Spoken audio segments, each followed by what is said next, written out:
Министерот за здравство Венко Филипче денеска најави нови рестриктивни мерки доколку состојбата со ширењето на пандемијата во државата не се смири. Следни чекори би биле изголемување на време трајањето на полицискиот час и скратување на работа на угостителските објекти. Дополнително тоа што е сега лимит 21 часот. Тоа е следното можно сценарио. Најавените мерки можат да бидат воведени многу брзо уште на почетокот на идната недела. Се зависи од тоа како ќе се движат бројките.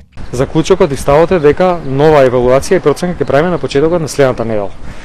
Еве ќе кажам, денес ќе имаме помалку од 1000 случаи, претходните неколку денови имаше околу 1200-1300. Наша проценка е дека веќе викендот на почеток на следната недела ќе имаме резултати од полицискиот час, како што е препорачан сега. Во меѓувреме, последните истражувања од анкетата на Брима покажуваат дека дури 36% од македонските граѓани не сакаат да се вакцинираат.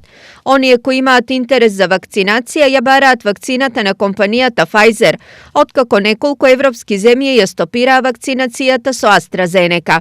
Ставот на министерот Филипче во однос на вакцините и денес е непроменет. Сакам да ги уверам граѓаните дека буквално секоја вакцина која што е сега присутна или допрва ќе влегува во нашата земја ќе биде безбедна за користење. Тоа што се створи малку сомнеш апропо сите тие компликации, несакани ефекти од вакцината на AstraZeneca и поради што неколку национални агенции на некои европски земји го запреа вакцинирањето.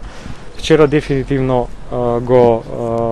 го демантираше ЕМА во смисла на тоа да потврди дека вакцината е целосно безбедна. Во меѓувреме расте бројот на активни случаи во источниот регион и заклучно со вчерашниот ден тој се искачи на 758.